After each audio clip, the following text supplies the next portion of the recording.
So ఇక్కడ మెయిన్గా 2 points.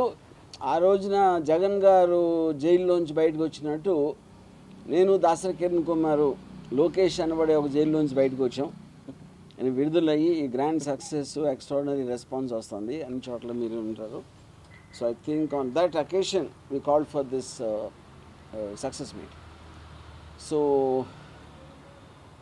Yeah ఏదైనా ప్రాంప్ట్ చేయండి, ఏదైనా అడిగితే దాని మీద.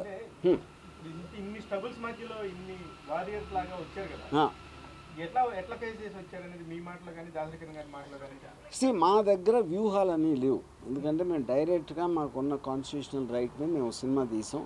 దాన్ని వాళ్ళు ఎదుర్కోవడానికి వేరే వేరే వ్యూహాలు వేశారు. మేము మాత్రం క్లియర్ కట్గా ఒక లీగల్ ప్రాసెస్లో ఆన్ ద రైట్లో వెళ్ళాం. అప్పుడు నాకు కిరణ్ గారికి కానీ మా ఎవ్వరికి కానీ వ్యూహం అనేది లేదు. వ్యూహం అనేది ఉట్టి వాళ్ళే చేశారు.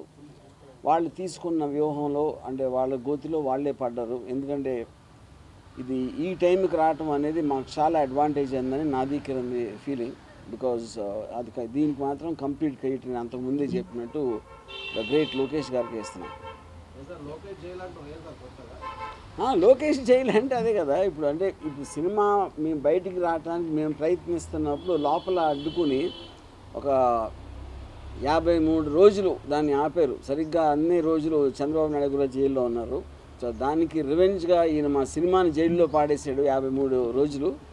సో ఫైనల్గా ఆయన విడుదలైనట్టే మేము కూడా విడుదలై ఈరోజు సినిమా విడుదలైంది. అది